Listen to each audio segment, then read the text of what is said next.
So we're now in the larger room in the historic structure, the building that was built, the part of the structure, which actually was itself a standalone building, built in 1897.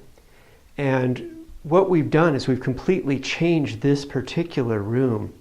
And so the first thing you may notice is some cosmetic details that we've brought in. For instance, we've rounded the corners. We've put in higher base. So those are some expenses that would not be required if one was just going for the high performance building envelope. And when we've done some of these aesthetic details, we've brought in what we would say is maybe a more recent addition to our understanding about what a building can do or should do or might do. Here we are in the Lotus room. So we're in the old part of the building. And you'll see that in this model, which was created as part of the permitting process, actually building this model was a breakthrough in the process with the city and with the Historical Landmarks Board. Essentially what we're getting permission to do is to put in this dormer here. And what we're going to do is walk through the building today. And we're here in this room. So the windows behind the camera right now are these windows here. So there's a little room here. And then we have another room, a downstairs office that we're just now turning into an Ayurveda and chai store. There's a little storage room that's a connecting piece. A lot of mechanicals are in the basement, and then we have two upstairs offices and a bathroom, which is part of the Ayurveda clinic and treatment and psychotherapy area. Then in the middle is an adjoining room that has a big round skylight, and we call that the skylight room, and we rent that out. We also rent out this Lotus room, but we tend to keep this room more for Ayurveda meditation, things like that. Then we have the big back part of the building, which is this old cinder block structure, which, as we've mentioned, we covered with 3 inches of foam and then a layer of yellow stucco, hence the yellow paper. And we also have on top of the large flat roof here a solar panel array and a narrow porch, which is all the city would allow us. This parapet here was intended to be a planter, but we ran into some building code issues, so all we were able to do was put up a wall for now that's at the 36-inch height. So what we'll do is we'll start in this room, we'll walk in, we'll take a look at the skylight room, then we'll be looking upstairs, and then we'll eventually explore the back area. And once again, as mentioned, there are several solar systems in this structure. One is a direct solar gain. So there are 3 banks of windows up as part of this shed roof that has a correct overhang. That system generates 10% of the entire heating load of the building. We also have heat mirror windows in this part of the structure that generate some heat, a trombe wall over here, and then this active collection system, which is actually 3 banks of panels. We were looking at evacuated tube panel versus high quality flat plate panel. And one of the things that we always have to think about when we're doing green architecture is dollars first. So how many years is it going to take to pay back the investment that's put into a system? Ideally, the number is 30 years or less. This technology, the evacuated tube, is rather expensive. And so we came to the conclusion that it was not the most cost-effective way to go. Nevertheless, we do generate a tremendous amount of heat with these solar array, 9 flat panels that feed about an 850-gallon storage tank in the basement. We also took away some HVAC systems, modified the swamp cooler array. Oh, and there's other things I'm sure we'll remember as we get into them. So we continue our discussion of the sustainable building principles here in the Lotus room, and we start with a conversation, because we're in this historic building, of the sometimes conflicting objectives of historic preservation and sustainable architecture. They don't always go well together. One case where they do go well together, for instance, in the back half of the building where we have a significant embodied energy in concrete, for sure in that case, those two principles fit well together. In this building, because we had to do so much to bring the building up to code and make the building envelope effective, I can't say that they were necessarily in agreement. So we had to walk the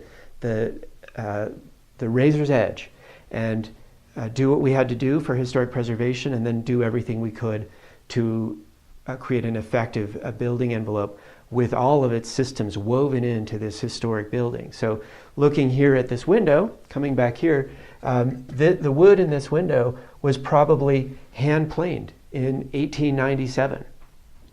And the historic preservation people wanted us to retain the window. And so we did that.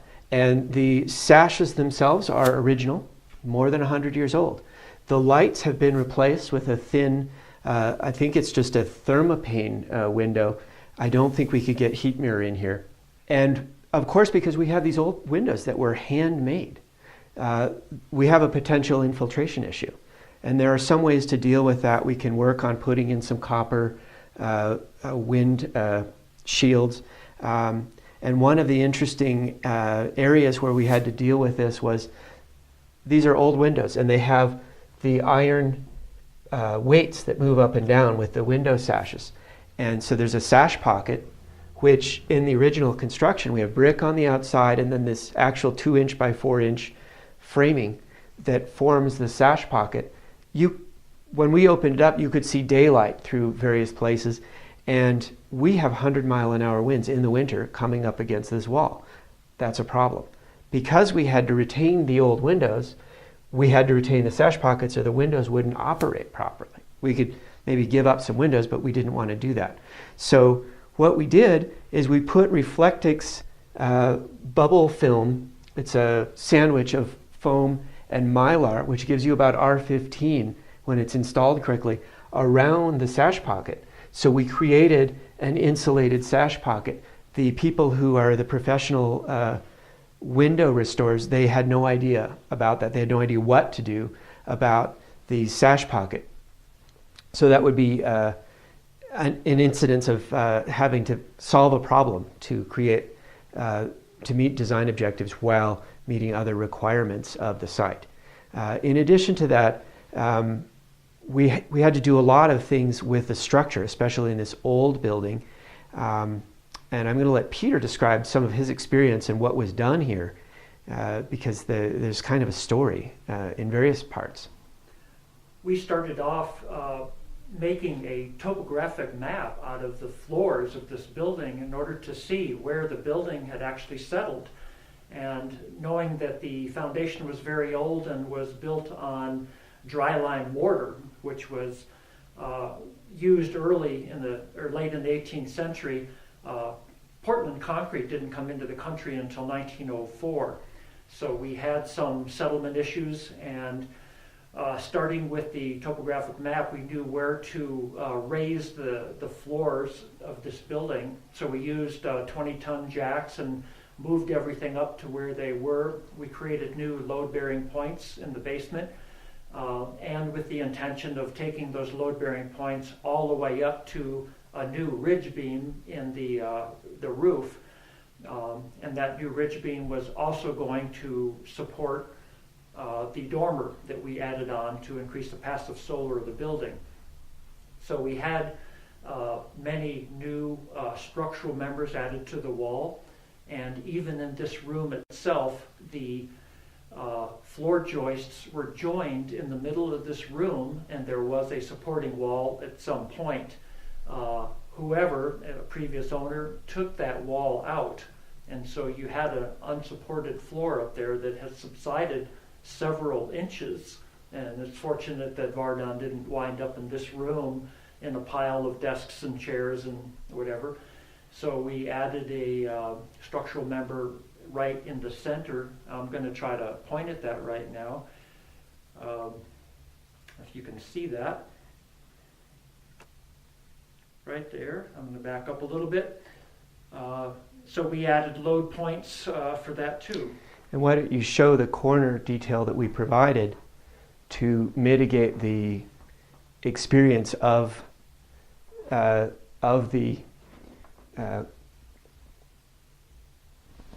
when the beam is coming to the wall, that creates a certain sense. And so, and there needed to be additional structure. So to handle the bump out, to create a certain aesthetic feeling, I think Peter came up with this arrangement. So again, we're playing with with this building, with the aesthetic dimension, we're playing with a certain geometric rhythm. And so you'll see that in various quarters. Just a side point about the structure, one thing we did, as I mentioned from outside, it's basically a field stone foundation that was originally constructed with dry lime mortar, a lot of which was gone. And so what Peter did was go from the inside especially and fortify that with Portland cement, which we could do because it was a quartzite stone. You cannot really do a lot of Portland cement repair on dry lime mortar brick buildings if they're structural in particular, because that creates hard areas that will then fracture the brick. So that's a no-no in historic preservation. We could do that with the quartzite foundation and even tie that in some cases with the new structure. So because we had to put the structure in and make foundation footings, new foundation footings essentially, we were able to get away with working with Portland cement. It's sort of an interesting side conversation. Now looking back at the wall again, remember that we have the pocket here. This is the sash pocket, and next to the sash pocket is a series of actual 2-inch by 4-inch 2x4s, essentially, studs, and those were milled probably up in the mountains from Doug fir. They're actual 2 inches by 4 inches.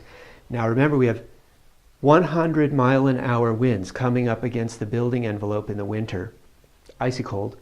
There's an infiltration problem, and because we didn't really want to give up a lot of space, and also internally for aesthetic reasons, if we have to retain the original windows, we have to deal with how are we going to insulate this? A real challenge. On the outside we've got brick, helps a little bit, but we've got this 2-inch by 4-inch cavity that's just a raw cavity. How do we deal with that? So what we chose to do was to use a blown-in polyurethane foam, because we get an R value of 7 per inch, and it tends to fill all the interstices and cavities and create a decent infiltration barrier.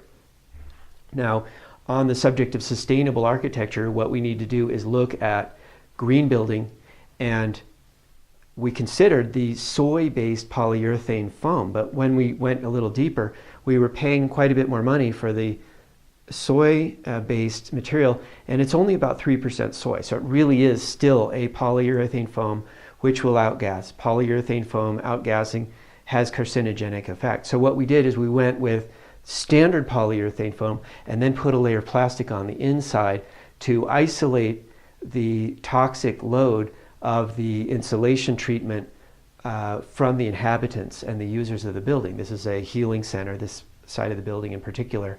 And so that was a choice that we made. And this is sort of an example of how we step away from the sort of commercial hyped green architecture and look at the whole picture and come up with our own determinations about what sustainable architecture really means.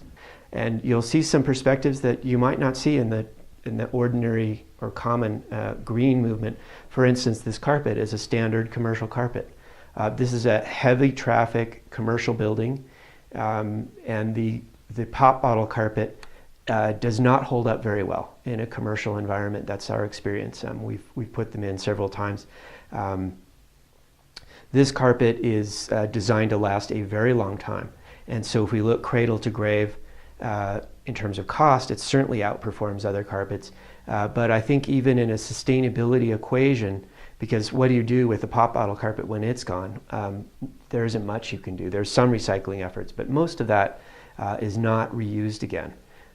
So it is recycled once. Instead, consider something that just simply lasts a very long time. This is an impermeable waterproof carpet. It lasts a very long time. Coming back to surface treatments and design principles, stepping away from pure sustainability, one thing that we've done is look at aesthetics. So we've brought in these geometric elements. For instance, in this sconce treatment, we've rounded the corner and brought the corner in and rounded it off at a human scale.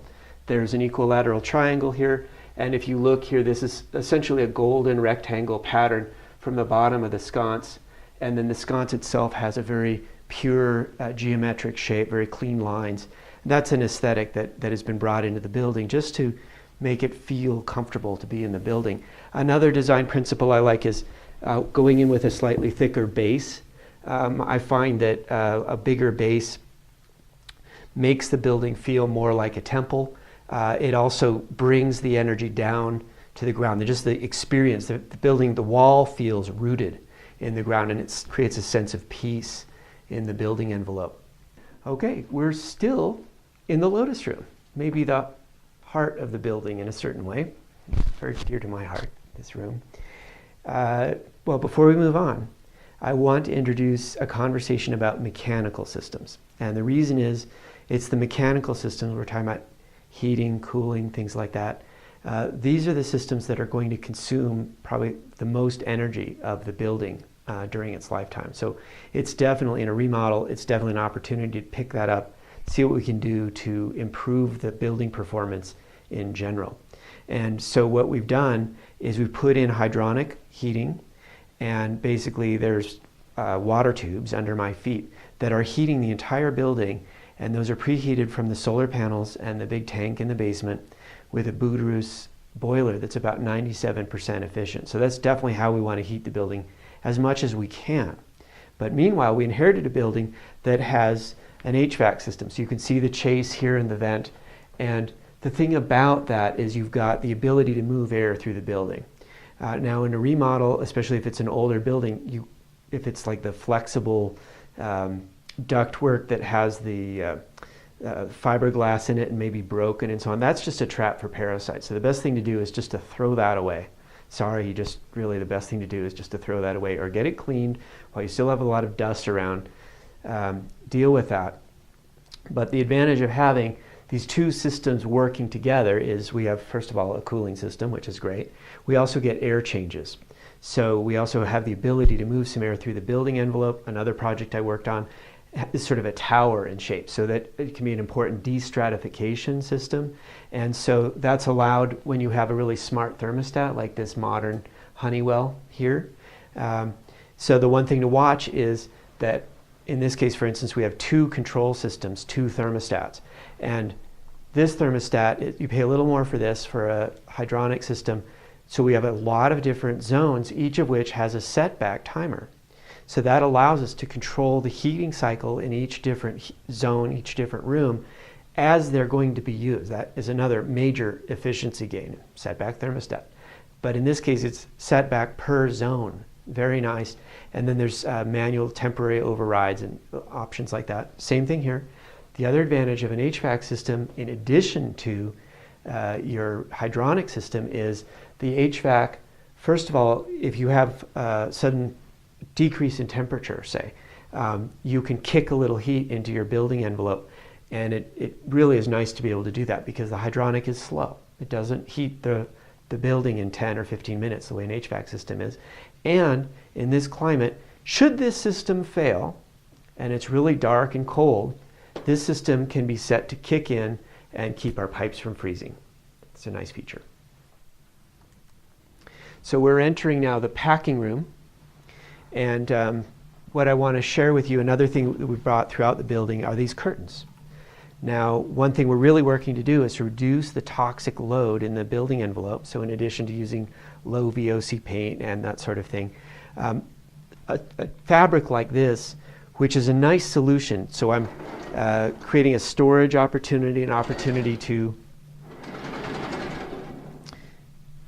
create a visual screen from things that are everyday items, ladders, chairs, tables, whatever we want to hide. So it's a great solution, heavy-duty track system. This is a theater system.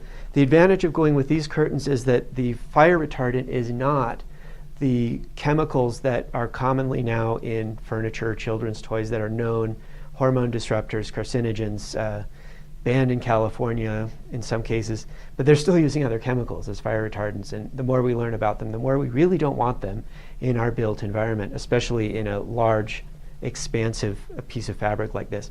So this is a simple salt treatment, been around for a long time. It's a theater curtain, very durable, great solution to that problem. Another thing that I want to share is we brought this room, which was completely dark. It's in the very middle of the building.